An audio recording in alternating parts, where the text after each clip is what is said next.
Ladies and gentlemen, welcome back again to my YouTube channel. My name is Kevin Saili. Pada YouTube channel ini, teman-teman akan menemukan informasi menarik seputaran technical analysis untuk cryptocurrency. So, if you guys like crypto, make sure to hit the subscribe button and don't forget to leave your thumbs up kalau kalian suka dengan konten yang saya bawakan pada video ini. Anyway, happy weekend guys. Sekarang hari Sabtu, tepatnya pukul jam 11:09. Weekend kita sekarang di depan layar ya guys, memerhatikan chart pergerakan daripada cryptocurrency. And anyway guys, kita akan langsung masuk ke dalam pembahasannya. Jadi for today's video kita akan bahas tentang tentang Bitcoin, right? Nah, dari pergerakan Bitcoin ini sebenarnya terlihat sangat menarik. Tadi sempat ada shaking. Shaking ini sebenarnya terjadi pada time frame yang cukup kecil sih. Kalau misalnya kita lihat kayak time frame 30 menit, time frame 15 menit, kalian akan melihat sesuatu yang sangat amazing ya dilakukan oleh, ya kita bisa bilang big fan lah ya. A little bit shaking like this ya, and then boom, the market start chaos ya, start panic ya. Banyak banget soalnya teman-teman kebetulan di dalam grup yang juga kena panik terhadap kondisi tersebut.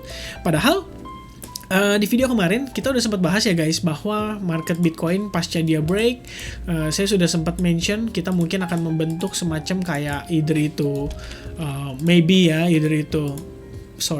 bullish pennant, either itu mungkin bullish flag ya, atau mungkin juga bisa juga dia membentuk semacam falling wedge pattern, oke?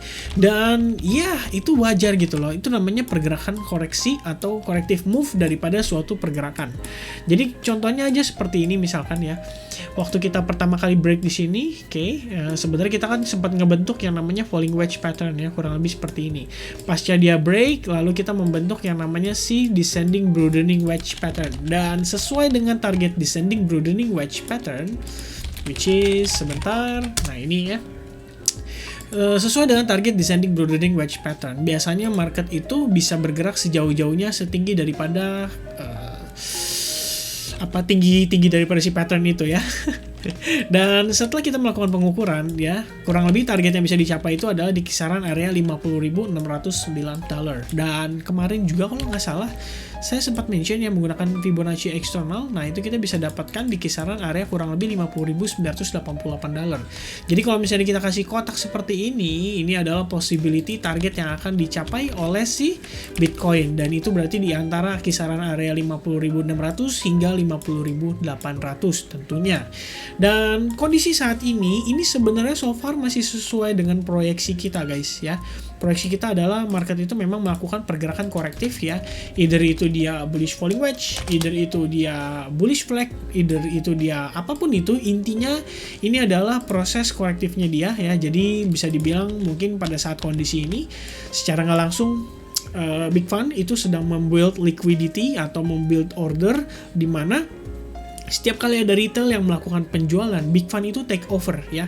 Setiap kali retail melakukan selling atau taking profit, big fund itu take over. Biasanya kondisi seperti ini itu bisa memicu sebuah market ngepump sekali lagi ya, mungkin di kisaran sampai area 50.000 itu. Dan memang kalau misalkan berdasarkan proyeksi kita dari time frame daily, kita kemarin sudah sempat bahas ya guys, kenapa sih saya pribadi cukup yakin kita akan visit ke area 50.000. Pertama, karena di sini memang sebelumnya ada beberapa kondisi di mana market Bitcoin itu pernah ketahan di area tersebut, dan secara psikologis angka 50.000 itu merupakan angka psikologis. Dan bukan berarti gini ya, bukan berarti kalau ke toko terus beli sesuatu harus bayar pakai 50.000 karena psikologis, bukan ya. Tapi gini loh guys ya, umumnya kalau kita berbicara di market, baik itu cryptocurrency dimanapun lah ya, kita berbicara seperti forex, gold dan lain sebagainya, angka yang bulat itu biasanya merupakan angka psikologis. Jadi misalkan contoh, kita berbicara untuk si Bitcoin, which means ya kisaran $50.000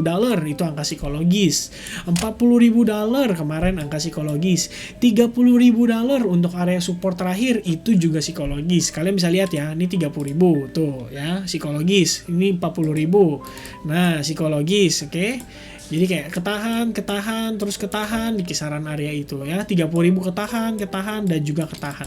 Ya nggak selalu 50.000, 30.000, 40.000, atau 20.000 itu semua angka psikologis. Tapi kalau misalkan menurut saya, kenapa 50.000 itu cukup psikologis? Karena terakhir Bitcoin pada saat dia sudah sudah mulai closing di atas area ini ya, kita ketahan itu di 50.000 sebenarnya secara nggak langsung. Kalian bisa lihat kondisinya ya, waktu dia belum break di sini, dan ketika dia sudah break ketahannya di sini ya. Plus ini pun sama ya. Makanya saya selalu bilang kalian harus belajar untuk membedakan between mana yang dikategorikan sebagai break, true break atau breakout ya, dan false breakout. Dan menurut saya ini adalah salah satu contoh di mana kita ngelihat false breakout itu terjadi. Ingat, kalau breakout itu terjadi berarti dia harus naik ya, kencang, lalu dia sideways ya, untuk membuktikan ke kita bahwa area tersebut itu sudah valid. Either itu dia begitu ya, atau mungkin pullback sekali dua kali lalu dia rebound lagi. Oke? Nah, kalau misalkan dia begini, dia keluar terus dia begini langsung masuk ke dalam, berarti itu false, dan ini false breakout, which means di kisaran area 50.000. Kalian bisa lihat ya. Dan sekarang pun kalau misalnya kita visit ke area tersebut dan suddenly kita mendapatkan reaksi yang cukup signifikan, either itu dari seller, either itu dari yang mungkin big fund udah mulai taking profit sebagian dari transaksi mereka, itu merupakan hal yang sangat wajar. Oke?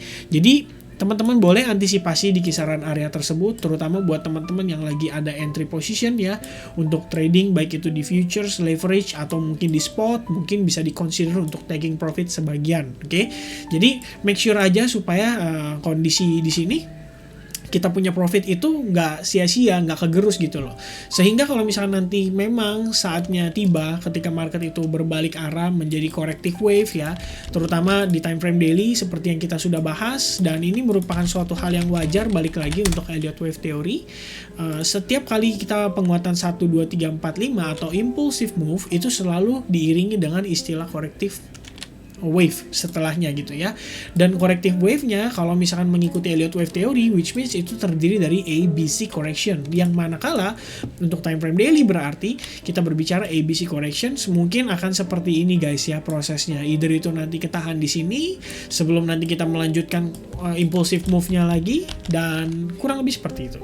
Nah, sekarang kondisinya kita sudah sama-sama tahu guys bahwa big fund itu sudah stacking ya, dia sudah average berkali-kali dari kisaran area ini. Dan seperti yang kita sudah tahu juga, kalau misalkan big fund melakukan average dengan jumlah yang lebih besar lagi di kisaran area ini ya, let's say dia melakukan pembelian lagi dengan kondisi order yang mungkin terbatas, otomatis average price dia itu pasti akan meningkat. Mungkin yang tadinya di kisaran area ini ya, mungkin dia akan meningkat jadi di sini, terus dia meningkat jadi di sini, dan seterusnya. Dan itu adalah satu hal yang sebagai posisi seorang investor jangka panjang, terutama untuk big fund kita, itu pasti mereka juga nggak suka gitu ya.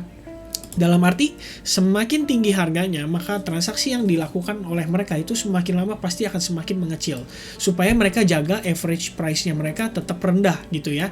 Dan ya, nanti suatu ketika akan tiba momen di mana si big fund itu melakukan taking profit atas average price yang sudah dia lakukan sama dia selama ini. Oke? Nah, ini secara pergerakan untuk yang alternatif ya, kita sudah bahas juga dari kisaran area ini guys. Jadi pasca dia terjadi breakout di sini, kita consider untuk menggunakan Fibonacci eksternal guna mendapatkan area secara jangka pendek, dan beberapa area yang berpotensi defisit itu adalah 161,8 which is kita ketahan di situ, dan sekarang di kisaran 2618 itu juga sama guys, kita ketahan di kisaran area tersebut. Jadi itulah menjadi reason kita untuk melakukan taking profit sebagian gitu ya, menjaga supaya kondisi profit yang kita dapatkan itu kita kantongin sebagian gitu. Dan tentunya kalau teman-teman trading futures, kita bisa lakukan yang namanya geser stop loss ya. By the time dia break, mungkin stop loss awal-awalnya di sini, sekarang sudah mulai break even dan seterusnya ya. Target profit dan stop loss akan kita geser terus-menerus, karena tujuannya di sini adalah untuk memastikan by the time market itu memang berbalik arah atau turning ya, kita di sini kena SL dalam keadaan plus tentunya. Jadi kita jaga supaya profit kita itu tetap maksimal. Oke? Dan ya kurang lebih seperti itu. So far so good ya, terutama untuk time frame daily. Kalian juga bisa lihat breakout itu sudah terjadi atas area ini.